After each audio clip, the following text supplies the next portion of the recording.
Good afternoon, this is Sean Golding with Golding & Golding, here to discuss the basics of what are the streamlined filing compliance procedures.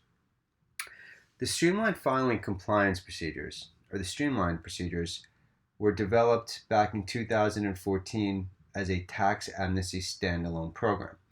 They were developed as an alternative to the now defunct OVDP, which is the Offshore Voluntary Disclosure Program. It should be noted that even though the OVDP program has been closed, the IRS also expanded the traditional voluntary disclosure program.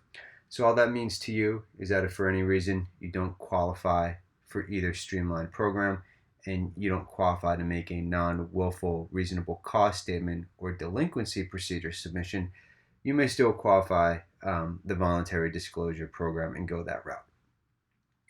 So there are two different streamlined filing compliance procedure programs. There's the streamlined domestic offshore procedures and the streamlined foreign offshore procedures. Both of these procedures involve the reporting of previously undisclosed offshore assets, accounts, investments, or income. The domestic in the title refers to the residence of the taxpayer. In order to qualify for streamlined foreign, the person must meet the very strict streamlined foreign test.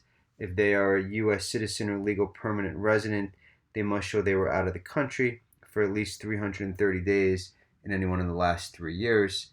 If they are not a green card holder / permanent resident or citizen, they have to show that they did not meet the substantial presence test in any one of the last 3 years. Otherwise, they have to go the streamlined domestic route, presuming that they meet the other requirements. The main requirement that runs through both submissions is non-willful. And as the IRS normally does, they don't make it easy. They don't provide you with any sort of bright line test. So it's basically a totality of the circumstances test. You look at all the circumstances and facts surrounding the submission, see whether they may qualify as non-willful. Now, to complicate it even further, willful does not mean willful in the ordinary sense of the word. When someone thinks willful, they think intent. And if there was a criminal matter, the intent is required, not in the civil arena. In order to prove willfulness for items such as FBAR, you don't have to show intent. In fact, you can show that there was no actual, even if there was no actual knowledge, something called willful blindness, you could still be found willful. Even if there was no intent, reckless disregard, you can still be found willful. So it's very important when writing the statement to really look at it and make sure that you're not accidentally or inadvertently acknowledging some form of lower willfulness. A few basics about the two different programs.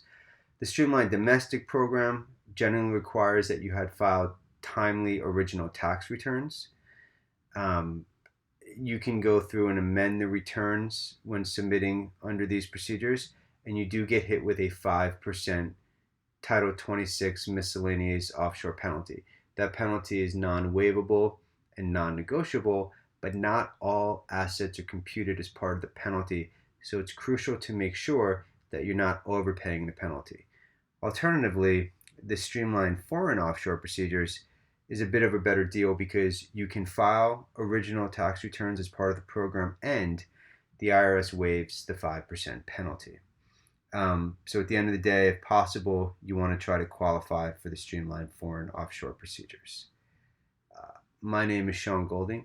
That was our basic introduction to the streamlined filing compliance procedures. If you're interested in learning more, please feel free to visit our website, goldinglawyers.com. That's our main website. We also have a sister website, www.irsstreamlinedprocedures.com, which is devoted exclusively to the Streamlined program. Thank you for your time. Enjoy the rest of the day.